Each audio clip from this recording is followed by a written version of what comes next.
Bonjour à tous, je suis ravie d'être présente parmi vous aujourd'hui. Je suis ravie aussi surtout que les tables soient remplies et remplies d'acteurs responsables parce que vous le savez tous, si vous êtes là, c'est parce que vous partagez un certain nombre de valeurs. Ça fait 15 ans que je travaille en faveur du changement, en faveur de valeurs dans l'entreprise et en faveur de la reconnaissance du fait que économiquement c'est très rentable d'avoir des valeurs et de travailler avec des gens qui les partagent. Ma première expérience de co-construction et d'intelligence collective, ça a été le programme Accenturel, qui a été vraiment une formidable aventure. Quand j'ai pris ce programme-là en 2000, personne n'y croyait.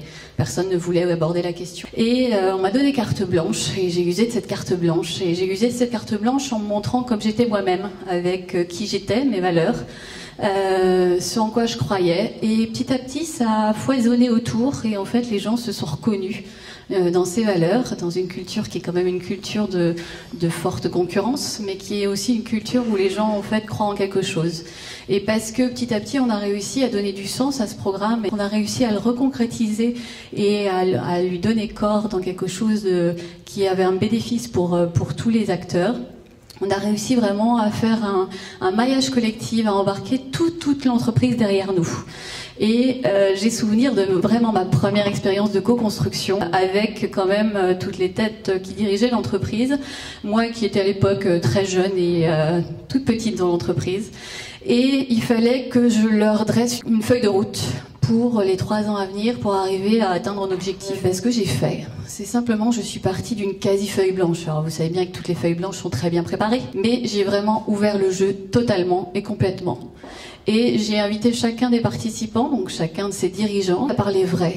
Et en 2 heures de temps, 2 heures c'est pas beaucoup, en 2 heures de temps, on avait tracé la feuille de route qui s'est déroulée pendant 3 ans. Le fait de partir en co-construction totale, de pas arriver avec quelque chose qui était complètement finalisé et de les faire s'approprier le sujet, doucement, tranquillement, à leur rythme, et de parler avec leur tripes, ça les a fait s'engager pleinement, totalement, sur un sujet qui à l'époque était vraiment, entre guillemets, casse-gueule, puisque personne n'y allait encore, et sur lesquels aujourd'hui ils sont très reconnus. Fermer la parenthèse Accenture, en 2005, j'ai décidé de créer PMA Partenaire pour justement accompagner les entreprises dans leur démarche d'intelligence collective, pour accompagner tous ces dirigeants qui voulaient s'appuyer sur ce qu'ils sont et aller plus loin ensemble avec leurs équipes. Ça veut dire que ces dirigeants ont conscience de ce que le monde a changé. Dans les années 80, on était sur un monde où il fallait tout savoir, le pouvoir était très centralisé, l'information était très centralisée. Le manager pouvait vraiment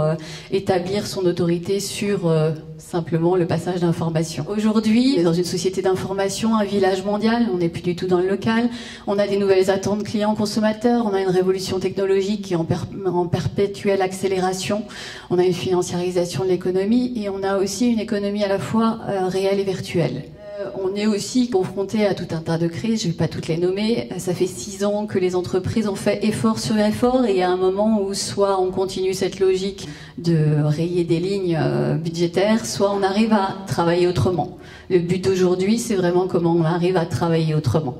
Donc, on est passé d'un monde complètement local, où on était sur une logique plutôt de cooptation, avec une très forte culture de la présence en France, avec une forte culture aussi de la hiérarchie et de ce leader qui assoit son autorité parce qu'il sait taper du poing sur la table, parce qu'il sait dire haut et fort ce qu'il pense. Mais on est passé d'un modèle local, dans la cooptation, la culture de la présence, à un modèle multilocal, où on est en permanence partout, où il faut aller chercher les meilleurs talents et trouver leur complémentarité, où il faut avoir la réactivité, de l'adaptabilité, et on marche en transverse en permanence.